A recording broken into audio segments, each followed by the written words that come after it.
धुळे तालुका police ठाण्याचे परिवीक्षाधीन police उपअधीक्षक सागर देशमुख यांच्या प्रशिक्षणाचा कार्यकाळ म्हणून त्यांना वरिष्ठांनी अवैध धंद्यावर परिणामकारक कारवाई करण्याच्या सूचनेप्रमाणे त्यांनी धडक कारवाईचा धडाका सुरू केला आहे।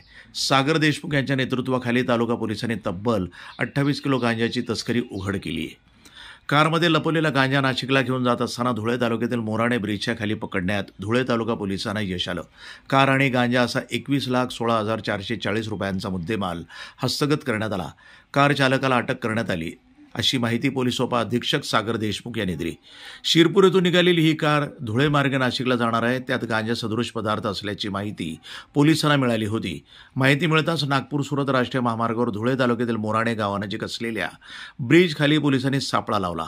संशयित कार येताच ती अडवण्यात आली। कारची तपासणी केली असता त्यामध्ये 28 किलो गांजा आढळून आला। त्याची किंमत 6,16,440 इतकी होती।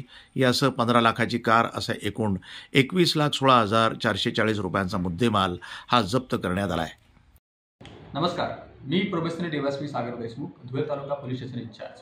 काल दिनांक 16/5/2025 रोजी आम्हाला मिळालेल्या गोपनीय माहितीच्या आधारे आम्ही गोंदूर मार्गे शिरपूरवरून नाशिककडे जाणाऱ्या एका इसमास ताब्यात घेतले।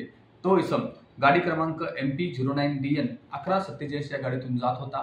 त्याच्या गाडीची झडती घेतली असता आम्हाला त्याच्या गाडीच्या डिक्कीमध्ये एकूण 5 गोणी गांजा सदृश्य पदार्थ आढळून आला।